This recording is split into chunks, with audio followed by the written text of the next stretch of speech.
বিছানা থেকে এক হ্যাচকা টানে রূপাকে মেঝেতে ফেলে দিল ধ্রুব। তারপর রূপার চুলের মুঠি শক্ত করে ধরল সে।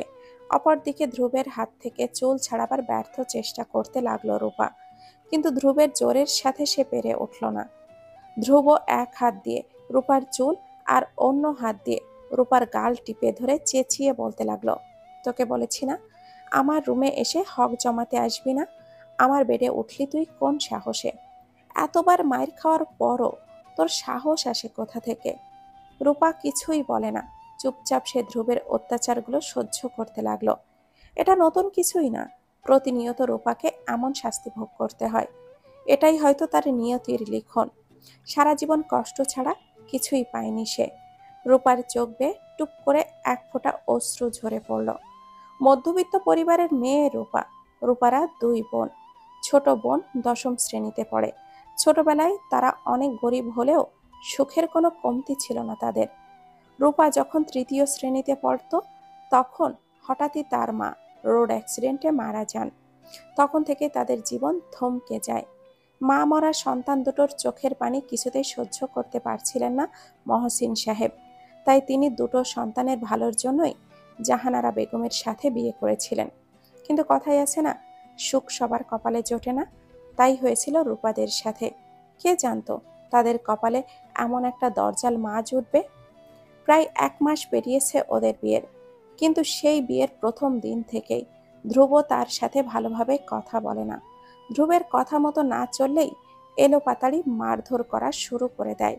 রূপা বুঝে উঠতে পারে না তার দোষটি কি, কেন তাকে এইভাবে মারধর করে ধ্রুব। এসব প্রশ্ন তার মনের মধ্যে সীমাবদ্ধ থাকে। কখনো মুখ তুলে বলতে পারিনি সে ধ্রুবকে, বলেনি বললে ভুল হবে।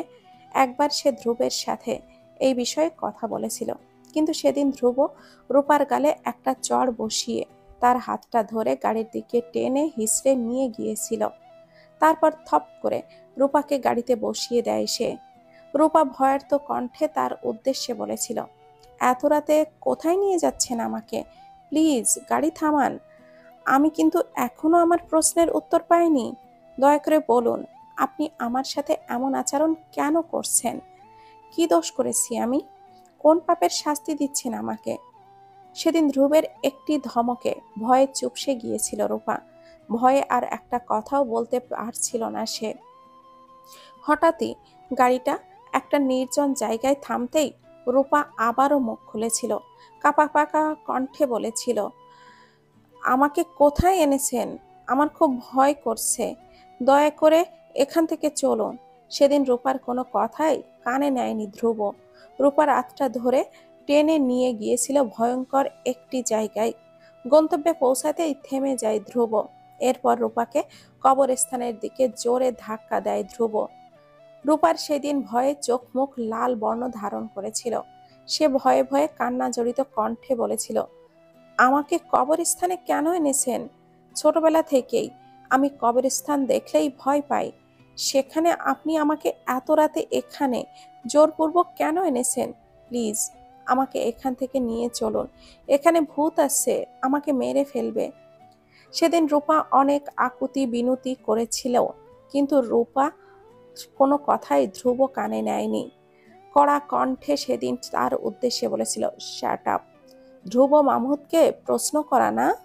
তোর সাহস হয় কিভাবে আমার মুখের উপরে কথা বলার? একটা কথা মনে রাখবা, আমার মুখের উপরে কথা বলাটা ভয়ানক হতে পারে, তা তুমি কখনো কল্পনাও করতে পারবে না। আজ পর্যন্ত কেউ আমার থেকে রেহাই পায়নি, তুমিও পাবে না। সেদিন কথাগুলো বলে রূপাকে কবরস্থানে একা রেখে চলে গিয়েছিল ধ্রুব। রূপা সেদিন ভয়ে ভয়ে কাঁপছিল, চিৎকার দিয়ে সেদিন কাঁদতে কাঁদতে চোখের পানিতে ভাসিয়েছিল। সেই নির্মম রাতের কথা মনে পড়লে এখনো ভয়ে কুঁকড়ে যায় সে। কি ভয়াবহ নাই ছিল সেই রাতটি! সেদিন যদি ও না আসতো তাহলে আজ সে। ধ্রুবের কথায় চিন্তার রাজ্যের বেড়াজাল ছিঁড়ে বেরিয়ে এলো রূপা। ধ্রুব আবারও বলতে লাগলো, সেদিনের রাতের কথা মনে আছে তোর? সেদিন তো শুধু কবরস্থানে রেখে এসেছিলাম তোকে। এবার কিন্তু বেশি বাড়াবাড়ি করিস তাহলে তোকে ঘর থেকে বাইরে বের করে দেব। রাস্তার হিংস্র পশুরা যখন তোকে ছিঁড়ে ছিঁড়ে খাবে তখন টের পাবি আমার কথা খিলাপ করার শাস্তি কতটা ভয়ানক। কথাগুলো বলেই রূপাকে সজোরে একটা ধাক্কা দেয়। ঘর ছেড়ে বেরিয়ে গেল ধ্রুব। মাথার ব্যথায় চোখে ঝাপসা হয়ে এলো রূপার। ছোট্ট একটা সুরে অস্পষ্ট স্বরে বলল, দীপ। কিরে নবাবের বেটি, কই যাওয়া হইতেছে? জাহানারা বেগমের কথায় থমকে দাঁড়ালো নিপা। সে আমতা আমতা করে বলল, আপুকে অনেক দিন হয়েছে দেখি না।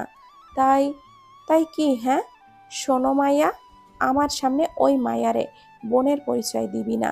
ওই নষ্ট মায়াডা যা যা কৃত্রিকর্ম করেছে আমাকে সকলের সামনে মাথা নত করেছে, সব কি ভুলে গেছস? মা প্লিজ, আমার আপুর নামে আর একটাও বাড়তি কথা বলবে না। আমি বুঝে গেছি তুই ওই মাইয়ার মতো একটা পোলার হাত ধইরা ভাইগা যাবি, আর সাথে আমাদের নামও ডোবাবি।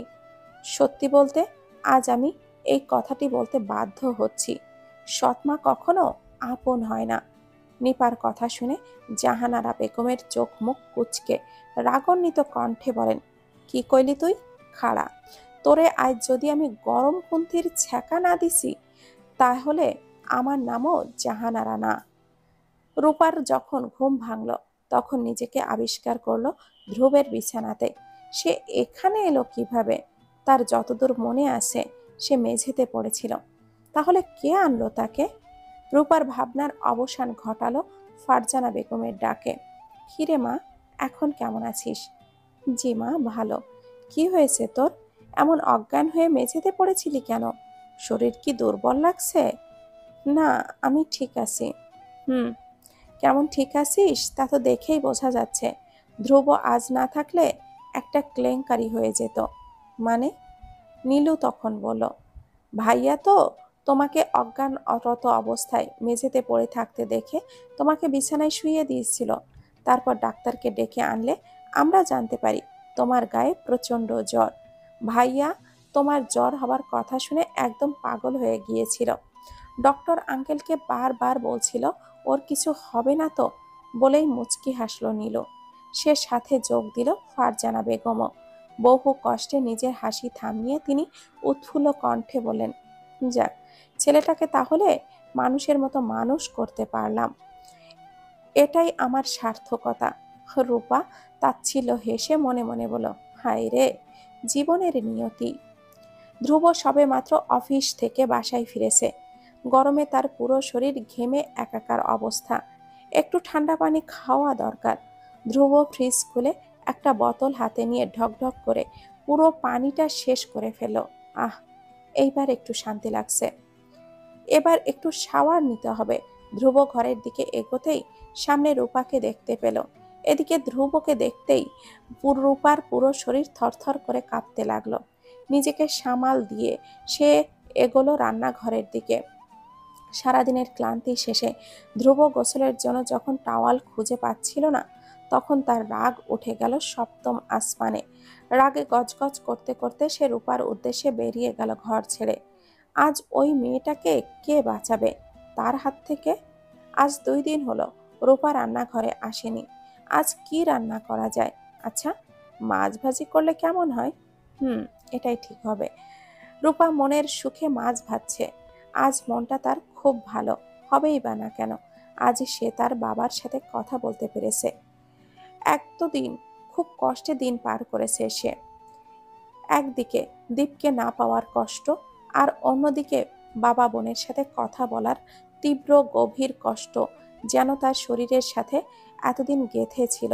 তবে আজ তার বাবার সাথে কথা বলতে পেরে মনটা কিছুটা হলেও ভালো হয়েছে। বাবার কাছ থেকে অনেক কথা সে শুনেছে। তার সৎ মা আর তার মেয়ে নাকি অনেক কটু কথা বলে গালি দিয়েছে, কিন্তু এতে কোনো ক্ষতি বা ক্ষোভ কোনোটাই রূপার নেই। তিনি যাই বলুক না কেন, সে তো তার মা, হোক না সে সৎ মা। এতগুলো বছর ধরে তিনিই তো ওদেরকে আগলে রেখেছেন, এতটুকুও বা কে কার জন্য করে? হঠাৎই চুলে টান পড়লে পিছনে ঘুরে তাকালো রূপা। ধ্রুবকে এমন রাগান্বিত চোখে দেখে ভয়ে গলা শুকিয়ে গেল তার। এবার কি ভুল করলো সে? তার জানা মতে তো সে কোনো ভুল করেনি। তাহলে কেন এতটা রেগে আছে ধ্রুব তার উপরে? রূপা ভয়ে আমতা আমতা করে বলল, ইয়ে মানে, আপনার কি কিছু লাগবে? ধ্রুব কোনো উত্তর দিল না। রূপার চুল আরো শক্ত করে ধরল সে। রূপা চুলের ব্যথায় কোকিয়ে উঠল। ধ্রুব রাগী কণ্ঠে বলল, তোর কি এখনো কোনো আক্কেল জ্ঞান হয়নি? তুই কোন সাহসে আমার জিনিসপত্রে হাত দিতে যাস? কোন সাহসে তুই পাস বলতো? আমি তোকে বলেছি না আমার কোনো জিনিসে হাত দিবি না? তবুও কেন তোর আমার জিনিসপত্রেই হাত দিতে হয়? ধ্রুবের কথাগুলো শুনে কিছুটা অবাক হলো রূপা। উনি কোন জিনিসের কথা বলছেন? সে তো আজ তার কোনো জিনিসে হাত দেয়নি। তাহলে কিসের কথা বলছেন উনি? জি, আমি তো আজ আপনার কোনো জিনিসে হাত দেইনি। আপনার মনে হয় কোথাও ভুল। তোর এত বড় স্পর্ধা, আমার মুখের উপরে তর্ক করছিস? মুখে খুব বুলি ফুটেছে না? দাঁড়া, তোর মুখের বুলি এখনই ছোটাচ্ছি। বলেই টকবগে হয়ে ওঠা গরম তেলের ভেতরে রূপার হাতটা চুবিয়ে দিল ধ্রুব। রূপা গরম তেলের তাপ সহ্য করতে না পেরে চিৎকার দিয়ে কোকিয়ে উঠল। ধ্রুব তাচ্ছিল্য হেসে বলল, চিৎকার দিয়ে কোনো লাভ হবে না। আজ বাড়িতে কেউ নেই। কেউ আজ তোকে আমার হাত থেকে বাঁচাতে পারবে না। এর আগে বেশ কবার তোকে বলেছি, আমার মুখের উপরে তর্ক করলে ভয়ানক থেকে ভয়ানক শাস্তি ভোগ করতে হবে তোকে। সেদিনের কথা মনে নেই? তোকে বাইক থেকে নিচে ফেলে দিয়েছিলাম, হাসপাতালে ভর্তি হতে হয়েছিল। সবকিছু ভুলে গেছিস নাকি আরো মনে করিয়ে দিব? রূপার চোখ দিয়ে টপ টপ করে পানি পড়ছে। সে সাথে হাতটাও জ্বলতে জ্বলতে ছাই হয়ে যাচ্ছে। রূপা ধস্তাধস্তির এক পর্যায়ে রূপা ওর হাতটা ছেড়ে দিল। রূপা আর এক মুহূর্ত দেরি না করে ঠান্ডা পানিতে হাতটা চুবিয়ে দিল। ধবধবে সাদা হাতটির কি করুণ অবস্থায় না করেছে ধ্রুব। রূপার হাতের চামড়াগুলো বেশ খানিকটা ফুলে গিয়েছে। সাদা হাতটি লালে ধারণ করেছে। আচ্ছা, সে জীবনে কি দোষ করেছিল যার শাস্তি তার এমন তিলে তিলে পেতে হচ্ছে? একটা কথা সারা জীবন মনে রাখবি, ধ্রুব মাহমুদের সাথে তর্কে লাগা মানে নিজের জীবন নিজেই বলি দেওয়া। এতক্ষণে কিংবা এতদিনে নিশ্চয় বুঝতে পেরেছিস আমি কি কি করতে পারি। কথাগুলো বলেই চলে যাচ্ছিল, কি মনে করে আবারও থেমে গিয়ে বলল, টি টেবিলের উপরে এক পাতা ব্যথার ঔষধ আর মলম রাখা আছে। বলে এক মুহূর্ত দাঁড়ালো না সে। হনহন পায়ে চলে গেল ঘরের দিকে। রূপা তার পোড়া জায়গাটাই মলম দিচ্ছে আর বারবার ফু দিচ্ছে। হাতের যন্ত্রণায় মরে যেতে ইচ্ছে করছে তার। ধ্রুব কেন তার সাথে এমনটা করে সেটা সে কিছুতেই বুঝতে পারছে না।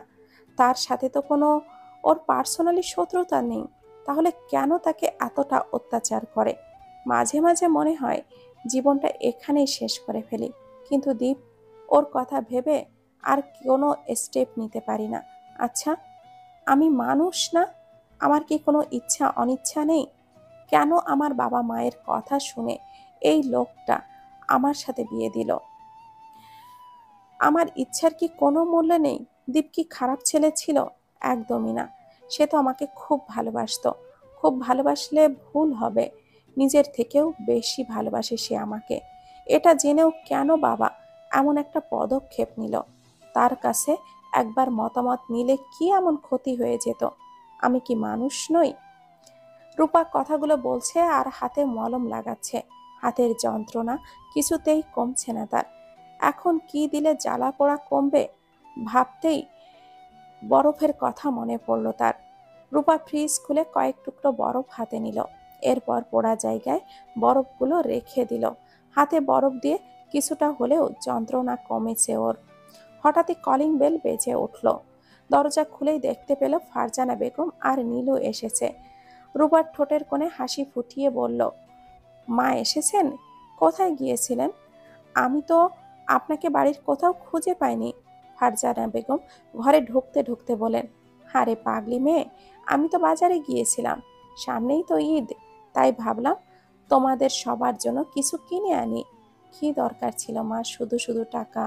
বাহ, আমার মেয়েটা তো দেখছি চটজলদি সংসারী হয়ে গিয়েছে।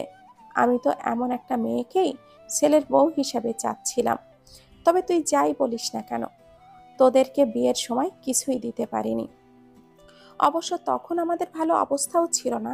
তোর শ্বশুর তখন মারা গিয়েছিলেন, বাড়ি চালানোর মতো টাকাও আমাদের হাতে ছিল না। কিন্তু এখন সব ঠিকঠাক হয়ে গেছে। ধ্রুব এখন চাকরি বাকরি করে, বলতে গেলে এখন আর কোনো অভাব নেই আমাদের। আর তুইও আমাদের ঘরে লক্ষ্মী হয়ে এলি। আর আমার ছেলের বিজনেসটারও এখন খুব উন্নতি হয়েছে। সত্যি তোরা দুজন আমার ঘরের আলো। নীলু বলল, ওহ, আর আমি বুঝি কিছুই না? আর তুই তো আমার চোখের মণি। বেশ কিছুক্ষণ ধরে ঘরের বাইরে পায়চারি করছে রূপা। মনে মনে ভাবছে কিভাবে সে তার ঘরে যাবে। ওই রুমে তো ধ্রুব আছে, এখন ওকে দেখলেই হয়তো রেগে যাবে। এখন কি করবে সে? রাত তো আর কম হয়নি, চোখটা লেগে আসছে। আজকে রাতটা কি সে গেস্ট রুমেই কাটাবে? কিরে মা, এখানে দাঁড়িয়ে আছিস কেন? রূপা হাত মুচড়াতে মুচড়াতে বলল, না মানে আসলে মা। হঠাৎই ফারজানা বেগমের চোখ পড়ল রূপার হাতের দিকে। রূপার কথা কেড়ে নিয়ে তিনি বললেন, এ কি, হাত পড়ল কিভাবে? মলম লাগিয়েছিস? হো কিছু না, ওই একটু সামান্য। মেয়ে বলে কি, এটা তোর কাছে সামান্য মনে হচ্ছে? আমি তো দেখতে পাচ্ছি বেশ খানিকটা পড়েছে। এমন খামখেয়ালি হলে কি করে বলতো? আসলে চুপ থাক, আর মিথ্যা বলতে হবে না। ধ্রুব থাকলে হয়তো এমনটা হতে দিত না। ফারজানা বেগমের কথার প্রতি উত্তরে দীর্ঘশ্বাস ফেলল রূপা। দুনিয়াটা সত্যি অদ্ভুত, আর তার থেকেও বেশি অদ্ভুত হলো পৃথিবীর মানুষগুলো। মা যদি জানতেন তারই সুপুত্র ওর হাতের এমন নাজেহাল অবস্থা করেছে, তাহলে কখনোই এই কথাটি তিনি বলতেন না। এখনো তার কানে ফারজানা বেগমের কথাগুলো বাজছে। ধ্রুব থাকলে হয়তো এমনটা হতেই দিতে না। অবশ্য মা জানেন না যে ধ্রুব তার সাথে কতটা ভয়ানক ভয়ানক অত্যাচার করে, কারণ ধ্রুব তার মায়ের সামনে রূপার সাথে খুব ভালোভাবেই কথা বলে, আবার কখনো গালে হাত তুলে বা গালে তুলে ভাতও খাইয়ে দেয়। রূপা বুঝতে পারে না ধ্রুব তার মায়ের সামনে এমন নাটক কেন করে। মা জানলে হয়তো রূপার প্রতি এমন অত্যাচার হতে দিতেন না, কিন্তু আর ভাবতে পারছে না রূপা। এসব নিয়ে ঘেটে তার লাভ কি? তার যে মুক্তি চাই, মুক্তি। বৌমা, বাইরে না দাঁড়িয়ে থেকে ঘরে যা। আমি ধ্রুবকে বলে দিচ্ছি হাতে মলমটা লাগিয়ে দিতে। না না মা, তার কোনো দরকার নেই, মলম দিয়েছি, আর উনি নিজের হাতেই মলম লাগিয়ে দিয়েছেন। ও, ভালো করেছে। আর শোন, কাল তোকে রান্না করতে হবে না, আর সকালে তাড়াহুড়ো করে ওঠারও কোনো দরকার নেই। একটু রেস্ট নে, শরীর ভালো হয়ে যাবে। জি। হুম, এবার শুতে যা, রাত তো আর কম হয়নি। হুম। কি হো, না যে দাঁড়িয়ে আছিস কেন? জি, যাচ্ছি। এখনো দাঁড়িয়ে আছিস? শুতে যা বলেছি। বলেই ফারজানা বেগম রূপাকে ধাক্কা দিয়ে ঘরে ঢুকিয়ে দরজাটা আটকে দিলেন। ঘরে ঢুকেই রূপা ভয়ে ভয়ে নিচের দিকে তাকিয়ে আছে। চোখ তুলে ওপরের দিকে তাকানোর কোনো সাহস পাচ্ছে না সে। নিশ্চয়ই আবারও ধ্রুব তাকে কোনো একটা কারণে শাস্তি দেবে, কিন্তু রূপার গায়ে যে আজ কোনো শক্তি নেই। খুব ক্লান্ত লাগছে ওর, দাঁড়াতেও খুব কষ্ট হচ্ছে। আচ্ছা, উনি কি ঘুমিয়ে পড়েছেন? হয়তো। ধ্রুবের কোনো সাড়া শব্দ না পেয়ে বিছানার দিকে চোখ নিক্ষেপ করলো রূপা। হুম, ধ্রুব ঘুমিয়ে পড়েছে। ভাবতেই স্বস্তির নিঃশ্বাস ফেলল রূপা। এবার একটু ঘুম দিতে হবে, শরীরটা খুব দুর্বল লাগছে। রূপা যখন শোবার জন্য বিছানা থেকে বালিশ আর কাঁথা নিচ্ছিল, তখন তার চোখ আটকে গেল ধ্রুবের নিষ্পাপ চেহারাটিতে। এটা কি কখনো সম্ভব? একটা ভয়ানক মানুষের চেহারাতে নিষ্পাপ প্রবণতা থাকতে পারে? ধ্রুবকে দেখে মনে হচ্ছে যে সে কারোর সাথে খারাপ আচরণ করতেই পারে না। ধ্রুব কি আদৌ খারাপ, নাকি এখানে কোনো রহস্য লুকিয়ে আছে? হুম, কি সব ভাবছে সে।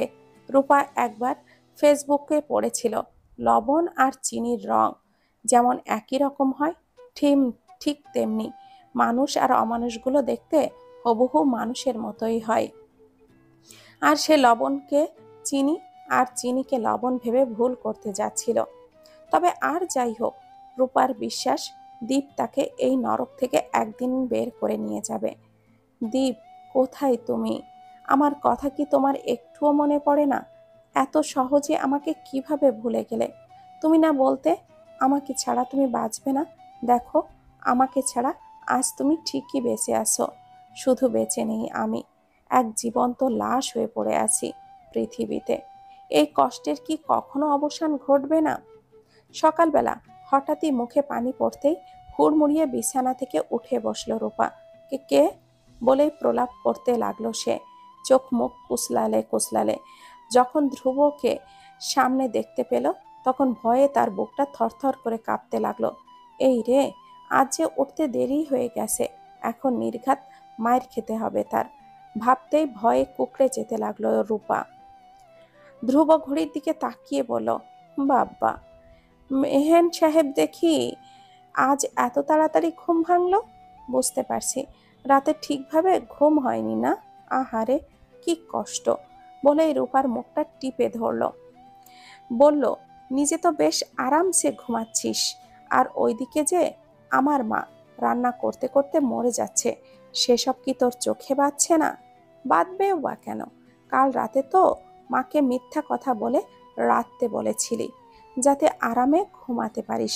কি ভেবেছিস আমি জানতে পারবো না? তোকে কি আমি আরাম করে ঘুমানোর জন্য বিয়ে করেছি? নেক্সট টাইম যদি মাকে কোনো কাজ করতে দেখি তাহলে তোকে আমি একদম খুন করে ফেলবো। কথাগুলো বলেই রূপার মুখ ছেড়ে দিল ধ্রুব। বলল, আর হ্যাঁ, মাকে রান্না করতে নিষেধ করে দিয়েছি। আজ বাড়িতে মেহমান আসবে, কমপক্ষে 20 জনের মতো আসবে, এটা কনফার্ম। আর তুই এই 20 জনের জন্য একাই রান্না করবি, কেউ তোকে সাহায্য করবে না। অনেক ঘুমিয়েছিস, অনেক আরাম করেছিস, কিন্তু আর না। আজ 2-1 রকমের আইটেম হলে চলবে না, কমপক্ষে 10-12টা আইটেম তো করতেই হবে। এখন আর বসে না থেকে রান্নাটা বসিয়ে দে, ওরা এলো বলে। আর তোর হাতে কিন্তু বেশি সময়ও নেই। কথাগুলো বলেই হনহন পায়ে ঘর ছেড়ে বেরিয়ে গেল ধ্রুব। এত শত আইটেমের কথা শুনে মাথায় হাত দিয়ে বসে পড়ে রূপা। তার মাথায় কেন কাজ করছে না। এতদিন সে একা কিভাবে করবে?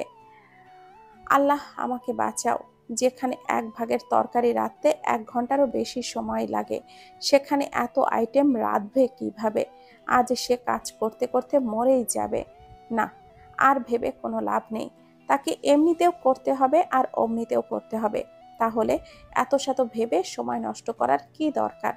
রূপা ভেজা কাপড়টা চেঞ্জ করে চুল খোপা করতে করতে রান্নাঘরের দিকে বেরিয়ে গেল ঘর ছেড়ে। এখন কি রান্না করবে সে? ধ্রুব তো একটু বলেও দিতে পারতো। না থাক, তার কোনো দরকার নেই। এটা ওর কাছে নতুন কিছুই না। এমন প্রতিনিয়ত তার সৎ মা ওকে দিয়ে রান্না করাতো। সামান্য তরকারি লবণ কম হলেই এলোপাতাড়ি মারধর করে দিত। পরে আস্তে আস্তে গিয়ে ঠিকঠাক ভাবে রাঁধতে শুরু করলো ও। রূপা আর সময় নষ্ট না করে ভাত বসিয়ে দিল, আর অন্য চুলায় মাংস। বেশ কিছুক্ষণ নাড়াচাড়া করার পর ঢাকনা দিয়ে ঢেকে দিল সে। হঠাৎ কারোর উপস্থিতি বুঝতে পেরে পেছনে ঘুরে তাকালো রূপা। নীলু এসেছে। স্বস্তির নিঃশ্বাস পেল সে। রূপা বলল, তুমি এখানে? কিছু লাগবে? হুম, তোমাকে রান্নায় একটু হেল্প করতে আসলাম। আমি কি করব ভাবি বলো? যে কোনো একটা কাজের কথা বলো তো। আরে না না, তোমাকে কিছু করতে হবে না ননদিনী, তুমি গিয়ে বসো তো। আর এই তো, আমার রান্না প্রায় শেষের দিকে। কচু, এখনো কিছুই হয়নি। প্লিজ ভাবি, আমাকে যে কোনো কিছু একটা করতে দাও, প্লিজ প্লিজ। আচ্ছা বাবা, থ্যাংক ইউ ভাবি। এবার বলো আমি কি কাজ করব? তোমার বেশি কিছু করতে হবে না, তুমি একটু মাংসটা দেখো, হয়ে গেলেই আমাকে ডাক দিও। ওকে ভাবি, তাহলে আমি এই ফাঁকে মাছটা কুটে ফেলি, ঠিক আছে? অবশ্যই অবশ্যই। রূপা নিচে বসে বসে মাছ কুটছে, আর নীলু মাংস নাড়াচাড়া করছে। এমন সময় ধ্রুব রান্নাঘরের পাশ দিয়েই যাচ্ছিল। রূপার জায়গায় নীলুকে রান্না করতে দেখে রাগ উঠে গেল তার সপ্তম আসমানে। এই মেয়েটা বারবার তার কথার খেলাপ করছে, বারবার তাকে রাগিয়ে তুলছে। আজ তার সহ্যের সীমার বাঁধ ভেঙে গেছে। রূপা নিজেও জানে না সে আজ তার কপালে কি লেখা আছে। রূপা চুলায় মাছ বসাচ্ছিল আর দ্বীপের সাথে কাটানো পুরানো দিনের স্মৃতিচারণ করছিল। সত্যি কতই না সুন্দর ছিল সেই দিনগুলি। দ্বীপের সাথে সেই প্রথম দেখা, ঠিক 5 বছর আগে। একদিন রূপা বাজার থেকে তরকারি কিনে বাসায় ফিরছিল। এমন সময় কেউ একজন তাকে ধাক্কা দিতেই সে নিচে পড়ে গেল। সেই সাথে তরকারিগুলো ছড়িয়ে ছিটিয়ে রাস্তায় পড়ে গেল। রূপা বেশ বিরক্ত হয়ে ছেলেটির দিকে তাকালো, বলল, রাস্তায় চলার সময় একটু দেখে শুনে চলতে পারেন না? দেখুন তো, আপনার জন্য তরকারিগুলো রাস্তায় পড়ে গিয়েছে। দীপ বলল, সরি, আসলে আমি বুঝতে পারিনি, একটু তাড়া ছিল তো তাই আর কি। It's okay. দীপ বলল, থ্যাঙ্কস। বাই দ্য ওয়ে, আপনার নামটা কি জানতে পারি? আমার নাম জেনে আপনি কি করবেন? এমনি। কেন জিজ্ঞাসা করে ভুল করলাম নাকি? না, আমি এমনি জানতে চাইলাম আর কি। আমার নাম রূপা। আর কিছু? না। তো আপনার নাম? দীপ। ও, আর কিছুই বলল না রূপা। নিচে ঝুঁকে সে তরকারিগুলো খুঁটতে লাগলো। দীপ বলল, কিছু মনে না করলে আমি হেল্প করতে পারি? থ্যাংক ইউ, কিন্তু তার কোনো প্রয়োজন নেই। দীপ আর কিছুই বলল না। কিছুক্ষণ পর দেখলো রূপা ব্যাগে তরকারি ঢোকালেও সেগুলো নিচে পড়ে যাচ্ছে। এতে করে রূপা বেশ বিরক্ত হচ্ছে। দীপ আর কিছু না ভেবে ওর সাথে তরকারি খুঁটতে লাগলো। রূপাও আর বাধা দিল না। যাওয়ার সময় রূপা বলল, আরও একবার থ্যাংক ইউ আপনাকে। ওয়েলকাম। তাহলে আসি? অবশ্যই। রূপা কিছু পথ এগোতেই 10-12টা কুকুর দেখতে পেল। রূপা ভেবেছিল কুকুরগুলো তাকে কিছুই বলবে না, সে তো এখন বড় হয়ে গিয়েছে। এসব ভাবতে ভাবতেই সামনের দিকে পা বাড়াতে কুকুরগুলো একসাথে ঘেউ ঘেউ করে চেঁচিয়ে উঠল। রূপা ও মাগো বলে লাফিয়ে উঠল। কুকুরগুলো যেই ওর দিকে এগোতে লাগলো, সে ভয়ে পেছনের দিকে দৌড়াতে লাগলো। রূপা পেছনে ফিরে তাকিয়ে দেখতে পেল কুকুরগুলো তার পেছনে পেছনে ছুটে আসছে। ভয়ে রূপার গলা শুকাতে লাগলো। মনে মনে সে বিখ্যাত দোয়াটি পড়তে লাগলো, আলিফ লাম মিম কুত্তা থাম, আলিফ লাম কুত্তা থাম, আলিফ লাম কুত্তা থাম। এইগুলো আজ মনে হয়েছে তার। ভাবতেই চোখটা বন্ধ হয়ে গেল। হঠাৎই কারোর বুকে তার মাথাটা ঠেকে গেল। মুখ তুলে তাকিয়ে দেখতে পেল দীপকে। রূপা অস্পষ্ট কণ্ঠে বলে উঠল, দীপ। দীপ দেখতে পেল রূপা থরথর করে কাঁপছে। কিন্তু কেন? দীপ বলল, কি হয়েছে? এমনভাবে কাঁপছেন কেন? আমাকে বাঁচান, ওরা আমাকে মেরে ফেলবে। খাড়া মেরে ফেলবে? রূপা এক হাতে পেছনের দিকে ইশারা করে বলল, ওরা মেরে ফেলবে, প্লিজ ওদেরকে তাড়িয়ে দিন, না হলে আমাকে মেরে ফেলবে। দীপ এদিকে ওদিকে তাকিয়ে কাউকে দেখতে পেল না। বলল, আপনি প্লিজ শান্ত হন, এখানে আমি আর আপনি ছাড়া তৃতীয় কোনো ব্যক্তি নেই। আছে আছে, আপনি ভালো করে দেখুন, ওরা তো আমার পেছনেই। বলতে বলতেই পেছনে ঘুরে তাকালো রূপা। দীপ বলল, দেখুন, আর কেউ নেই। এটা কিভাবে সম্ভব? একটু আগেই তো ওরা ছিল। কারা ছিল সেটাই তো বলছেন না। কেন? ও ছেলে কি আপনার যাওয়ার পথে ডিস্টার্ব করেছে? বলুন, কোনো ছেলে? ছেলে না, তবে 10-12টা গুন্ডা আমার পেছনে লেগেছিল। আপনি আজ না থাকলে আমি মনে হয় শেষ হয়ে যেতাম। মানে? গুন্ডা তো ছেলেরাই হয়। আপনি কোন গুন্ডার কথা বলছেন? আরে আপনি চেনেন না, ওই যে রাস্তাঘাটে সবাই একসাথে থাকে, মেয়ে দেখলেই পেছন ধরে, যাকে এক কথায় বলে কুকুর। রূপার কথা শুনে ফিক করে হেসে দিল দীপ। বলল, এতক্ষণ ধরে তাহলে আপনি এই বিখ্যাত গুন্ডাদের কথা বলছিলেন? হুম, আপনি পারেনও বটে, কুকুরগুলোকে গুন্ডা বানিয়ে দিলেন। এটা আমার জীবনে প্রথম শোনা। তো কি বলবো ওদেরকে? ওরা তো গুন্ডাদের মতোই আমার পিছু ধরেছিল। আচ্ছা, তা আপনার বাসা এখন এখান থেকে কত দূর? এই তো, এখান থেকে বেশি দূর না, যেতে যেতে 2 মিনিট লাগবে। ও, তাই হেঁটে হেঁটে না গিয়ে রিকশায় করে যেতে পারেন তো, তাহলে আর কুকুর, সরি, গুন্ডাদের নজরে পড়তেন না। মজা নিচ্ছেন না? মজা নেব কেন? আচ্ছা চলুন। চলুন বলতে, আপনাকে তো গুন্ডারা যে কোনো সময় অ্যাটাক করতে পারে, তাই আর কি বললাম আপনাকে এগিয়ে দিয়ে আসি। না না, তার কোনো দরকার নেই, গুন্ডাগুলো এখন আর নেই, আমি একাই যেতে পারবো। গুন্ডাগুলো যদি আবার যাবার পথে আবারও আসে তখন কি করবেন? দীপ দেখল রূপা কথাটা শুনে বেশ ভয় পেয়েছে। ও এক গাল হাসি দিয়ে বলল, ভয় নেই, আমি আছি তো। দীপের কথাটা শুনে সে ভরসা পেল। দীপ হাঁটতে হাঁটতে রূপাকে বলল, আচ্ছা, একটা কথা বলো তো। কি? তুমি কি রোজই বাজার করতে আসো? হ্যাঁ।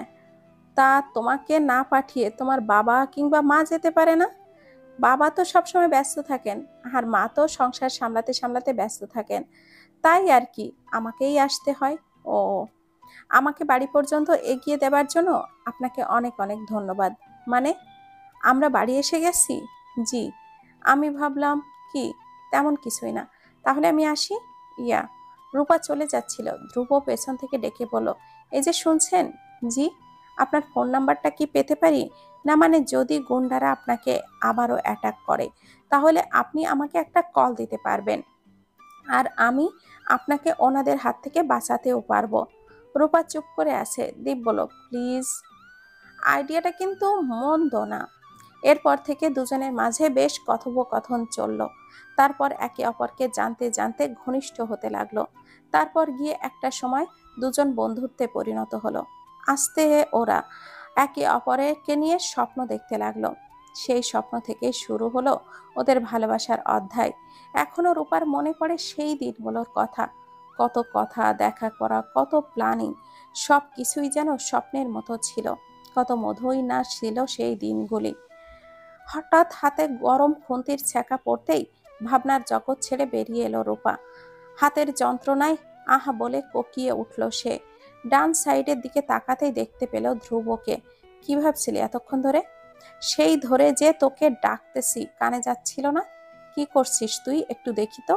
মাছ ভাজতে গিয়ে তো কয়লা বানিয়ে ফেলেছিস দেখছি। মানুষ কখনো এতটা বেখেয়ালি হয়? ধ্রুবের ধমকে কেঁপে উঠল রূপা। ধ্রুব বলল, কথায় আছে না, কাকে দিলাম রাজার পাট। তোর উপরে আমার এত বড় দায়িত্ব দেওয়াটাই ভুল ছিল। আজ তো দেখছি আমার সবার সামনে মাথা কাটা যাবে, শুধুমাত্র তোর মতো একটা স্টুপিড মেয়ের জন্য। আসলে আমি বুঝতে পারিনি আর এমনটা হবে না। এত কথা এখন আর আমি শুনতে চাই না। আশেপাশে মা আর আত্মীয় স্বজনেরা আছে। আমি এখানে কোনো সিন ক্রিয়েট করতে চাই না। সো শ্যাট আপ অ্যান্ড আমার জন্য এক কাপ লাল চা বানিয়ে নিয়ে আয়। জি। ধ্রুব চলে গেল। রূপার হাতে খুন্তির ছ্যাঁকার জায়গায় আঙ্গুল বুলাতে লাগলো। বেশ জায়গা জুড়ে পুড়ে গিয়েছে ওর। এখন খুব জ্বলছে। হাতে কিছু দেবে তারও কোনো সময় নেই। এখন ধ্রুবের জন্য চা বানিয়ে নিয়ে যেতে হবে। ভাবতেই চা বসিয়ে দিল সে। বেশ কিছুক্ষণ ধরে ঘরের সামনে চা নিয়ে দাঁড়িয়ে আছে রূপা।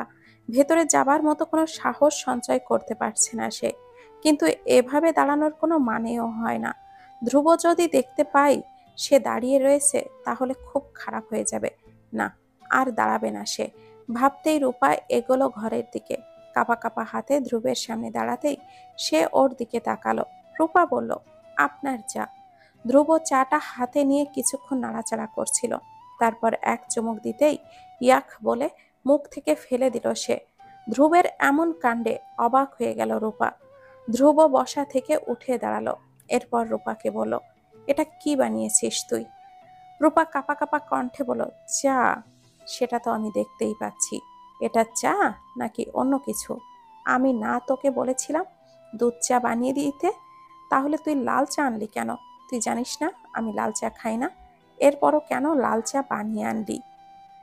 আপনি তো বললেন লাল চা বানাতে। আমি বলেছি মানে? কখন বললাম আমি লাল চা বানিয়ে আনতে? একটু আগেই তো বলছিলেন লাল চা। Just shut up. আমার মুখের উপরে তর্ক করিস তাই না? বলতে বলতেই গরম চা রূপার গায়ে ঢেলে দিল ধ্রুব। এরপর চায়ের কাপ মেঝেতে ফেলে দিতেই ভেঙে টুকরো টুকরো হয়ে গেল। ধ্রুব রাগে ফুঁসতে ফুঁসতে রূপাকে একটা ধাক্কা দিতেই সে মেঝেতে পড়ে থাকা কাচের ওপরে পড়ে গেল। একটা কাচ ওর হাতে ফুটে গেল। বেশ কয়েক জায়গায় গিয়ে কলকল করে রক্ত ঝরছে ওর। রূপা সেই দিকে ভ্রুক্ষেপ না করেই বলল, দিন দিন দেখছি তোর সাহস একটু বেড়ে যাচ্ছে।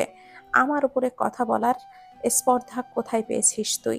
আর আজ যেখানে তোর একা রান্না করার কথা ছিল সেখানে তুই আমার বোনকে দিয়ে কোন সাহসে রান্না করালি বল? আমাকে কোন সাহসে করালি বল? রূপা কিছুই বলছে না, চুপচাপ স্তব্ধ হয়ে সে বসে আছে। ধ্রুব রূপার মুখে এক হাত দিয়ে চেপে ধরে বলল, একটা কথা শুনে রাখ, আমার মা কিংবা বোন তাদেরকে দিয়ে যদি কোনো কাজ করাতে দেখি তাহলে আমার থেকে কেউ খারাপ হবে না। একটা কথা মনে রাখবি, তুই এই বাড়ির দাসী। তোকে যেমন ভাবে কাজ করতে বলা হবে তুই নিতান্তই সেভাবেই কাজ করবি, অ্যাজ লাইক এ দাসীর মতো। কথাগুলো বলেই ধ্রুব চলে গেল ঘর ছেড়ে। রূপা চিৎকার করে কাঁদছে।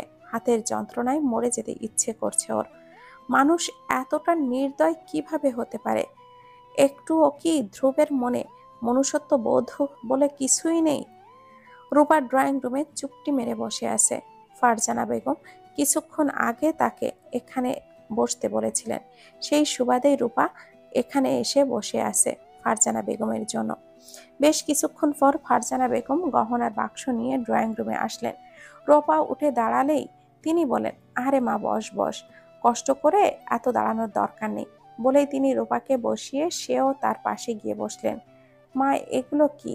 মা হাসি মুখে বললেন, তোর জন্য কিছু গহনা এনেছি, এই জন্য তোকে ডাকা। আরে মা, না না, এসব আমার লাগবে না। লাগবে না কেন? তোকে তো বিয়ের পর থেকে কিছুই দেওয়া হয়নি। সেই যে বিয়ের সময় একটা গলার নেকলেস, একটা বালা আর একটা কানের দুল দিয়েছিলাম, এরপর তো আর কিছুই দেওয়া হয়নি। অবশ্য তখন এর থেকে বেশি কিছু দেওয়ার সামর্থ্যও আমাদের ছিল না, কিন্তু এখন যখন সময় হয়েছে, অবশ্যই তোর ভরণ পোষণের কমতি রাখবো না। মা, আমি এগুলো নিতে পারবো না। আপনি এই গহনাগুলো যত্ন সহকারে নিজের কাছে রেখে দিন। এটা কোনো কথা হলো? আমাকে কি একটু মা ভাবতে পারিস না? তোর মা যদি এগুলো দিত, তাহলে কি তুই না করতিস? মা, এমনভাবে বলছেন কেন? আমার আপন মা বলতে তো আপনিই আছেন। এমনভাবে আর কখনো বলবেন না। আচ্ছা, বলবো না, তবে একটা শর্ত আছে। শর্ত হলো, তোকে এই গহনাগুলো নিতে হবে। কি, নিবি তো? মাথা নাড়িয়ে রূপা বলল, জি মা। এই তো আমার লক্ষ্মী মেয়েটি। রূপা মুচকি হাসল, বলল, জানেন মা, ছোটবেলা থেকেই কখনো মায়ের ভালোবাসা পাইনি। আমি যখন খুব ছোট ছিলাম, কিছুই বুঝতাম না, তখন মা আমাদেরকে ছেড়ে চলে গেলেন। আমরা তখন খুব ভেঙে পড়ি। তবে আমার থেকে আমার বাবাই বেশি ভেঙে পড়েছিলেন। ছোট থেকেই তাকে দেখে এসেছি, কখনো কিছুতেই তিনি ভেঙে পড়তেন না। কিন্তু যেদিন বাবা মায়ের অ্যাক্সিডেন্টের কথা শুনেছিলেন, সেদিনই উনি খুব ভেঙে পড়তেন। হসপিটাল থেকে জানানো হলো মা মারা গেছেন। সেদিনের পর থেকেই আমাদের সবকিছু ওলটপালট হয়ে গেল। বাবা কয়েক মাস পর বিয়ে করলেন। হয়তো উনি ভেবেছিলেন বিয়ে করলে সবকিছু ঠিকঠাক হয়ে যাবে। আমরাও তাই পেয়েছিলাম, আর মায়ের ভালোবাসা পাবো এটা ভেবেছিলাম, কিন্তু সেটা আর হলো না। মা হয়ে উঠলো সৎ মা। সবসময় আমাকে আর বোনকে মারধর করতেন। কখনো নিজের মেয়ে ভেবে আমাদেরকে বুকে টেনে নেননি। জানেন মা, তখন নিজেকে বড্ড অসহায় লাগতো। ভাবতাম, আমরা কি কখনো মায়ের ভালোবাসা পাবো না? বলতে বলতেই রূপার চোখ দিয়ে পানি চলে এলো। ফারজানা বেগম রূপাকে জড়িয়ে ধরে বলেন, কাঁদিস না মা। কে বলেছে তোকে যে তুই মায়ের ভালোবাসা পাবি না? আমি কি তোরে মা নই? আর আমি তোকে আর নীলুকে কি কম বেশি ভালোবাসি? তোরা দুজনই আমার সন্তান। দুজনকে কখনো আমি ভেদাভেদ করে দেখিনি। তোরা দুজনই আমার কাছে একই রকম। আর আজ তোর সাথে আমার খুব গুরুত্বপূর্ণ কথা আছে। কথাগুলো বলা অতি জরুরি। কথাটা হলো, তোর ছোট বোন নিপা আজ থেকে আমার মেয়ে, আর আজ থেকে ও আমাদের সাথে থাকবে। তুই ধ্রুব, নীলু তো আমার সন্তানই ছিলি, আজ থেকে নিপাও আমার সন্তান। কখনো ওকে কোনো কিছুতে কমতি রাখবো না। তার ভরণ পোষণ হোক কিংবা ভালোবাসা, সব কিছুই সমান সমান পাবে। এবার তুই বল, নিপাকে এখানে আনলে তোর কি কোনো সমস্যা হবে? রূপা কিছুই বলছে না, ছলছল চোখে সে তাকিয়ে আছে মায়ের দিকে। সত্যি কি পৃথিবীতে এত ভালো মনের মানুষ পাওয়া যায়? কি বলিস? তোর কি কোনো আপত্তি কিংবা সমস্যা আছে? মা গো, আপনি এত ভালো কেন মা?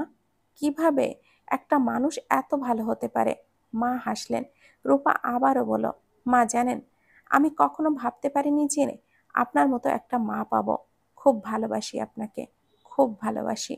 ফারজানা বেগম ওকে জড়িয়ে ধরে বলেন, আমিও যে তোদেরকে বড্ড বেশি ভালোবাসি রে পাগলি। আর কখনো যেন বলবি না তোদের মা নেই। বলবো না। দেখেছো মেয়ের কাণ্ড? এই পাগলি, কাঁদছিস কেন? এভাবে এমনভাবে কেউ কাঁদে নাকি? আমি আসি তো তোর সাথে। হুম। ফারজানা বেগম রূপার চোখ মুখ মুছে দিলেন। রূপার ডান হাত ধরতে গিয়ে দেখতে পেলেন কিছু জায়গা জুড়ে হাতটি পুড়ে গেছে। তিনি বেশ আতঙ্কিত হয়ে বলেন, তোর হাতে কি হয়েছে? এমন অবস্থা কিভাবে হলো? সেদিনও হাত পুড়লো আর আজও পুড়েছে, কিভাবে এমনটা হলো? রূপা সাথে সাথেই আঁচল দিয়ে হাতটা ঢেকে ফেলল। মা বললেন, লুকিয়ে কি লাভ? সেই তো আমি দেখেই ফেলেছি। এখন কিভাবে পড়লো? হাত তো দেখে মনে হচ্ছে আজই পড়ে নেই। কবে তাহলে পড়লো? রূপা আমতা আমতা করে বলল, কাল মা।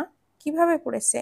আসলে মা, আমি যখন কাল মাছ ভেজে বাটিতে তুলেছিলাম, তখন হঠাৎই হাত উস্কে গরম মাছ আমার হাতের উপরে পড়েছিল। ও কিছু হয়নি মা। ও সামান্য পুড়েছে তো। কথাগুলো বলতে বলতেই ধ্রুব ড্রয়িং রুমে প্রবেশ করলো। মা ওকে ডেকে বলেন, দেখেছিস তোর বউয়ের কাণ্ড? হাত পুড়িয়ে বলে কিনা কিছুই হয়নি। তুই অন্তত ওর হাতে মলম লাগিয়ে দিতে পারতিস, তাহলে আর ঘটনাটা এত বেশি বাড়তো না। ধ্রুব একথা শুনে হাতে থাকা ব্যাগ ফেলে চলে গেল। দ্রুত দ্রুপার পাশে বসে তার হাতটি ধরতে ধরতে, ও মাই গড, কিভাবে পুড়িয়েছ?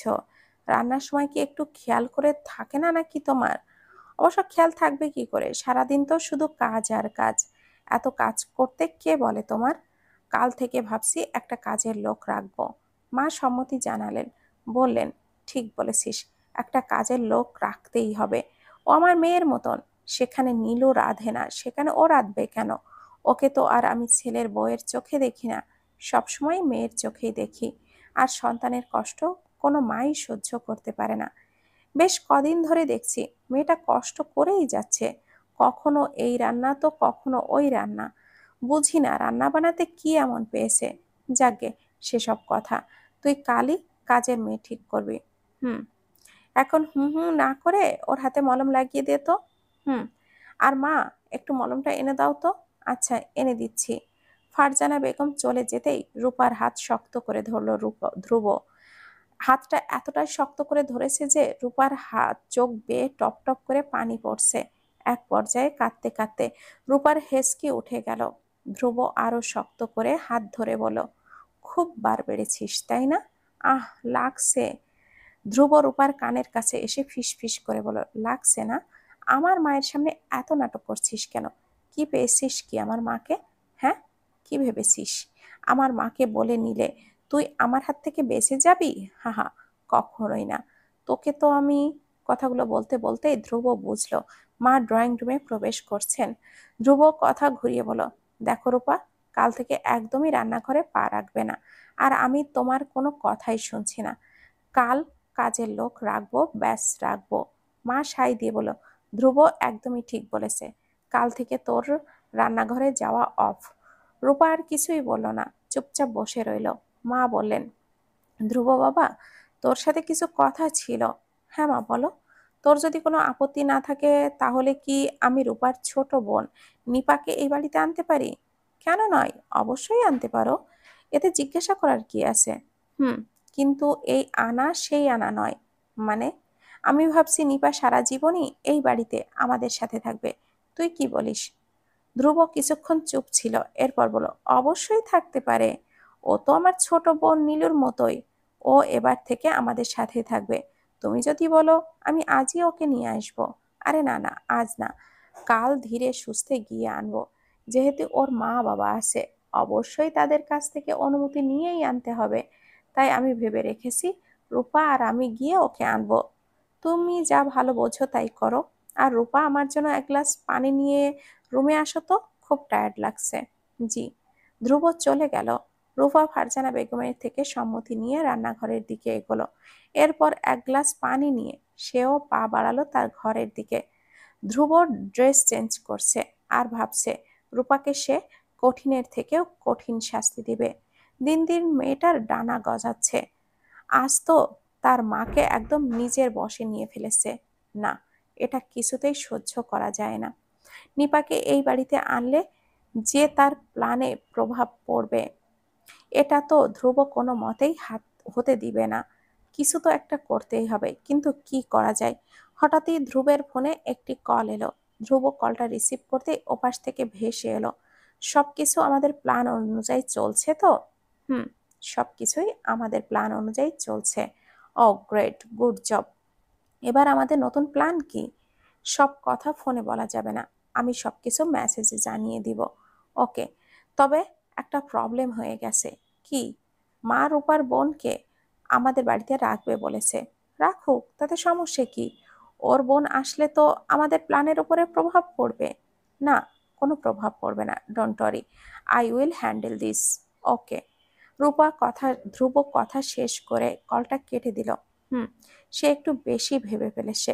সে যাই হোক, রূপা দিন দিন তার মায়ের সাথে ঘনিষ্ঠ হয়ে যাচ্ছে। এভাবে তার মায়ের সাথে ঘনিষ্ঠ হলে তো তার কিছুই করার থাকবে না, কিছু তো একটা করতেই হবে। এসব ভাবতে ভাবতেই রূপা কখন যে তার পাশে এসে দাঁড়িয়েছে তা খেয়ালই ছিল না। রূপা হালকা কাশতেই ধ্রুব বুঝতে পারল রূপা এসেছে। রূপা দেখে বেশ অবাক হলো ধ্রুব। রূপা কখন এলো? আর কোনো কথা সে শোনেনি তো কিভাবে বুঝবে ও? আগে তাকে পরখ করে দেখতে হবে। তুই এখানে কখন এলি? রূপা আমতা আমতা করে বলল, এই মাত্র। ধ্রুব স্বস্তিরই নিঃশ্বাস ফেলল। বলল, ওকে ওকে, নাও গেট লস্ট। আপনার পানি।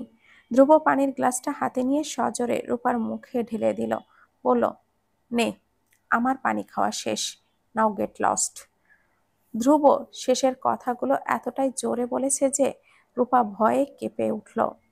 কি হলো? এখনো দাঁড়িয়ে আছিস কেন? মায়ের খাওয়ার শখ হয়েছে বুঝি? রূপা ভয়ে আর দেরি না করে ঘর ছেড়ে বেরিয়ে গেল। ধ্রুব তাচ্ছিলের হাসি হেয়ে দিয়ে বলল, আমার কাছ থেকে তুই কখনো ভালোবাসা পাবি না, শুধুই কষ্ট পাবি আর কষ্ট, হাহা। রূপা গেস্ট রুমে এসে বসে আছে। ওর ঘরটাতে আজ আর যাবে না। আজকের রাত সে এখানেই পার করে দিবে। তবে ধ্রুবের এই আচরণগুলো কিছুতেই সহ্য করতে পারছে না সে। আচ্ছা, সে জীবনে কি অনেক বড় পাপ করে ফেলেছিল, যার ফলে তাকে এখন এই সমস্ত পেতে হচ্ছে? সে কি এই নরক নামক জেলখানা থেকে কখনো বের হতে পারবে না? রূপার ভাবনার ছেদ পড়ল তার বাবা মহসিন সাহেবের ফোন কলে। বাবার নাম্বার থেকে কল আসতেই চোখ দুটো ছলছল করে উঠে বলল, আসসালামু আলাইকুম বাবা, কেমন আছেন? ওয়ালাইকুম আসসালাম, ভালো আছি রে মা, তুই কেমন আছিস? ভালো বাবা। মা কেমন আছেন? তারপর নিপা, জুথি আপু, ওরা কেমন আছে? সবাই খুব ভালো আছে। আগে বল, জামাই কেমন আছে? উনিও ভালো আছেন। ও, জামাইয়ের সাথে খুব সুখে আছিস তো? রূপা চুপ। সে কি বলবে? তার তো কিছুই বলার মতো ভাষা নেই। তবে তার বাবাকে খুব করে বলতে ইচ্ছে করছে, না বাবা, আমি সুখী নেই। আমি সুখী নেই বাবা। আমি যে বাবা বড্ড অসহায় হয়ে পড়েছি। এই নরক থেকে আমাকে বের করুন বাবা। আমি যে যন্ত্রণায় জ্বলে পুড়ে ছারখার হয়ে যাচ্ছি। কথাগুলো ভাবতে ভাবতেই চোখে পানি চলে এলো রূপার। সে যে নিরুপায়, তার ইচ্ছার শর্তেও কিছু বলতে পারছে না সে। ধ্রুবের সেদিনের কথা এখনো মনে আছে রূপার। ধ্রুব সেদিন বলেছিল, রূপা যদি তার বাবাকে সবটা বলে দেয় তাহলে তার বাবাকে ধ্রুব শেষ করে ফেলবে। বাবার জন্য আজ এসে 100 অত্যাচার সহ্য করছে, না হলে সে কবেই সব ছেড়ে পালিয়ে যেত। কিরে মা, চুপ করে আছিস কেন? তুই সত্যিই সুখে আছিস তো? রূপা চটজলদি চোখের পানি মুছে ফেলল। নিজেকে খানিকটা স্বাভাবিক করে বলল, হ্যাঁ বাবা, আমি খুব সুখে আছি। জানেন বাবা, উনি আমাকে খুব ভালোবাসেন। আমাকে কোনো কাজ করতে দেন না। উনি খুব ভালোবাসেন আমাকে। যাক, শুনে খুশি হলাম। বাবা হয়ে তো কখনো তোমাদেরকে ভালো রাখতে পারলাম না রে মা। ক্ষমা করে দিস তোর এই স্বার্থপর বাবাটাকে। বাবা, এসব কি বলছেন? আপনি আমাদেরকে যতটা ভালো রেখেছেন ততটা ভালো এই পৃথিবীতে কেউই রাখতে পারে না। আর কখনোই এমনটা বলবেন না। হুম, তোর শাশুড়ি তোকে কিছু বলে না তো? না বাবা, উনি আরও আমাকে খুব ভালোবাসেন। নিজের মেয়ের মতোই দেখেন। সব থেকে বড় কথা, উনি খুব ভালো মনের মানুষ। এমন শাশুড়ি পেতে হলে ভাগ্য লাগে বাবা, ভাগ্য। ঠিক বলেছিস মা, তোর শাশুড়ির মতোই তোর শ্বশুরও ভালো মনের মানুষ ছিলেন। আপনি চেনেন ওনাকে? হ্যাঁ, চিনব না কেন? সে তো আমার খুব ভালো একটা বন্ধু ছিল। ও, তাহলে রাখি মা, অনেক রাত নেমেছে। এখন তাহলে ঘুমা। জামাই ঘুমিয়ে পড়েছে কি? রূপা দীর্ঘশ্বাস ফেলে বলল, হুম। ও, তাহলে রাখি। ভালো থাকিস মা। না বাবা, আপনার সাথে আমার কিছু কথা বলার আছে। কি কথা মা? বাবা, আমরা কাল আসছি। মহাজিন সাহেব বেশ খুশি হলেন। তিনি উৎফুল্ল কণ্ঠে বলেন, সত্যি মা? কখন আসবি? জামাইও আসবে? না বাবা, উনি আসবেন না। কেন? তাহলে তুই কার সাথে আসবি? মায়ের সাথে আসবো বাবা। ও, জামাইকেও সাথে নিয়ে আসিস মা? বাবা, উনিও আসতে চেয়েছিল কিন্তু অফিসের কাজের জন্য আসতে পারবেন না। ও, তাহলে আর কি করার। তা তোরা কখন আসবি? এই তো সকালের দিকে। ঠিক আছে, রাখি মা। আল্লাহ হাফেজ। আল্লাহ হাফেজ। কলটা কেটে দিয়ে মহসিন সাহেব পাশে শুয়ে থাকা জাহানারা বেগমের উদ্দেশ্যে হাসি মুখে বললেন, জ্যোতির্মা শুনছো? কাল আমার মেয়ে আসছে। জাহানারা বেগম চোখ মুখ কসলাতে কসলাতে বলেন, তোমার কি খাইয়া দেয়া কোনো কাম নাই? ওই নষ্ট মায়ার জন্য কাঁচা ঘুম ভাঙাইয়া দিলা আমার। ও আসবে তো কি হয়েছে? আমি কি এখন নাচবো নাকি ঢোল বাজামো? মহসিন সাহেব খানিকটা অবাক হয়ে বললেন, এটা কোন ধরনের ভাষা?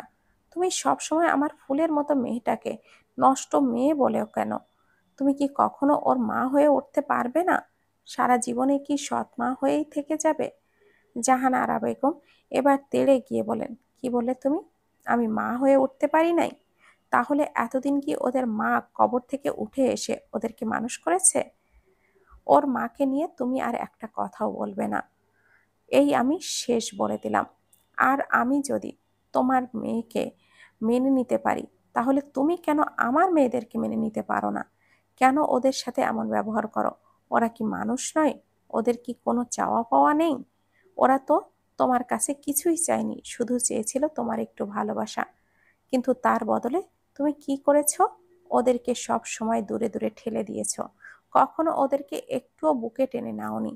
আচ্ছা, কোনো মা কি এমন করে? হোক না সে তুমি সৎ মা, একবার কি তোমার ওদের আপন মা হতে ইচ্ছা করে না? বাব্বা, দুই মাইয়া মিলে তো দেখতাছি তোমারে বেশ বশে ফেলছে। এতদিন তো আমারে এইসব বলো নাই। ও, বুঝছি, তোমার মাইয়া আমার নামে আজ বদনাম করছে না। খাড়াও, কাল ওরে আসতে দাও, তারপর বোঝাবো ঠেলা। দেখো জাহানারা, আমাকে রাগিও না। কাল বিয়ান আসবেন, আর কাল যদি তুমি ওনার সামনে কোনো প্রকার তামাশা করো, তাহলে আমার থেকে খারাপ আর কেউ হবে না। মহাসিন সাহেব কথাটি বেশ উচ্চস্বরে বলেন। জাহানারা বেগম ভয়ে চুপ করে রইলেন। এখন মুখ খুললেই বিপদ। যা করার ঠান্ডা মাথায় করতে হবে, না হলে যে হিতে বিপরীত হবে। বেশ কিছুক্ষণ ধরে কলিং বেল বাইজেই চলেছে, কিন্তু দরজা খুলে দেবার মতো কোনো মানুষই নেই বাড়িতে। আচ্ছা, বাড়িতে এত মানুষ থাকতে তাকেই কেন এসব করতে হবে? সবাই আজ কোথায় গেল? সবাই কি আজ মরে টরে গেল নাকি? এতক্ষণ ধরে জাহানারা বেগম কথাগুলো মনে মনে ভাবছিলেন।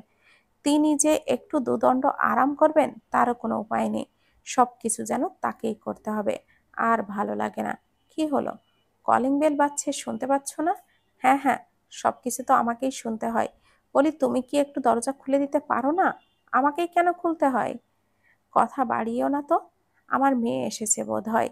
তোমার সাথে আমার কোনো ঝগড়া করার মতো রুচি নাই। যাই, আমি দরজাটা খুলে দিচ্ছি।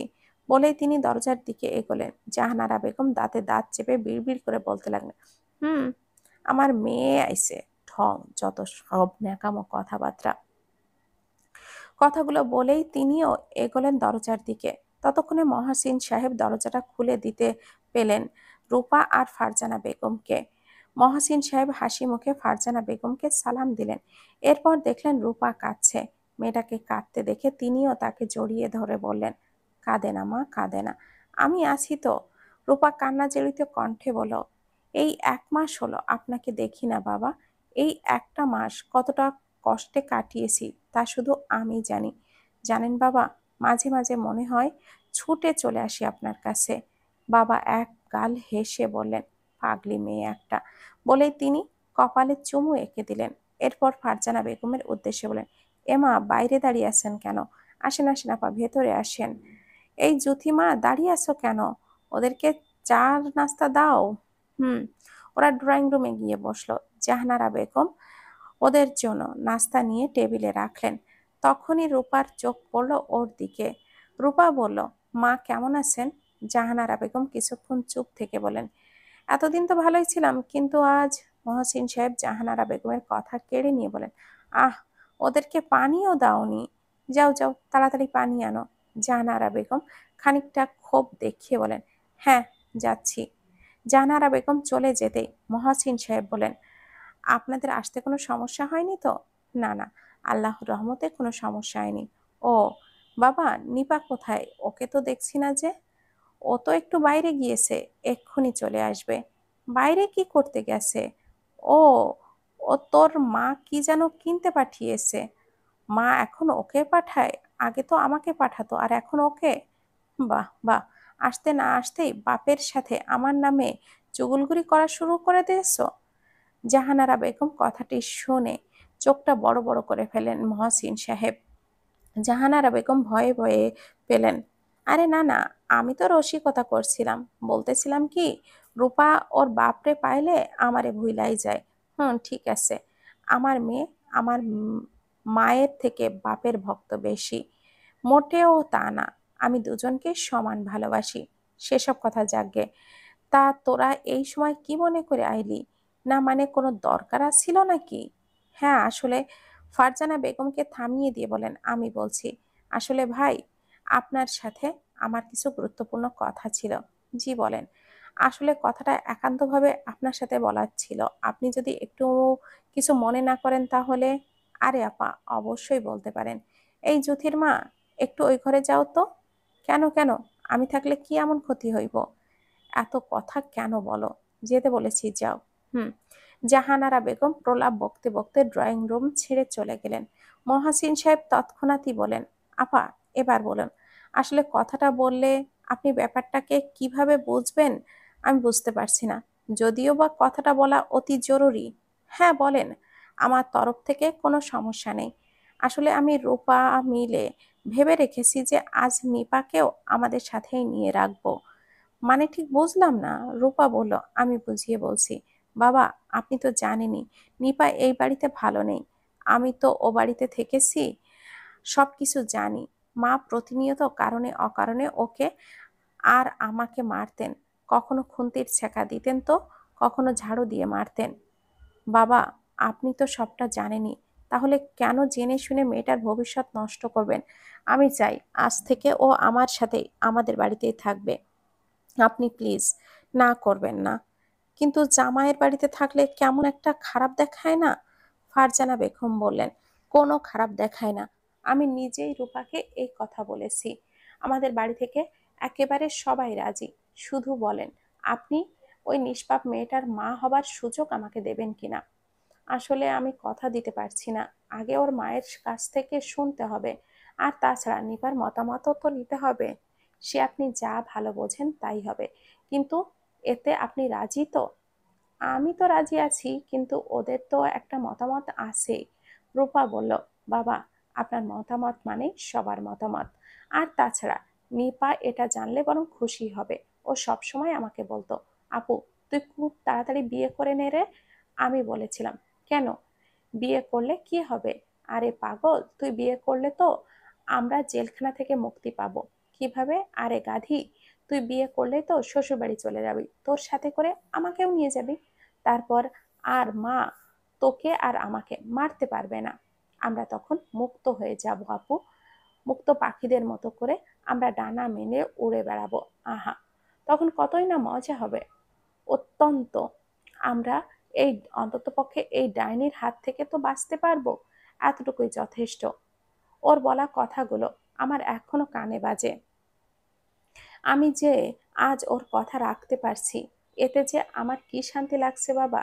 সেদিন সত্যি বলেছিল নিপা, আমাররা ডানা মেলা পাখির মতো করে উঠতে পারবো।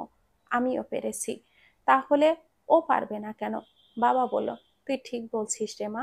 নিপা আর আগের মতো নেই রে, একদম মনমরা হয়ে গেছে তোর বিয়ের পর থেকে। আমাকে শুধু বলে তোর কাছে নিয়ে যেতে, কিন্তু আমি তোর মায়ের জন্য নিয়ে যেতে পারি না।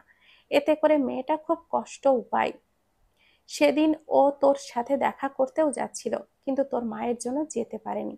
আমি সেদিন বাড়ি এসে দেখি তোর মা ওর হাতে খুন্তির ছ্যাঁকা দিয়েছে। মেয়েটা খুব কেঁদেছিল। না পেরে সেদিন ওই মহিলাকে মেরেছিলাম।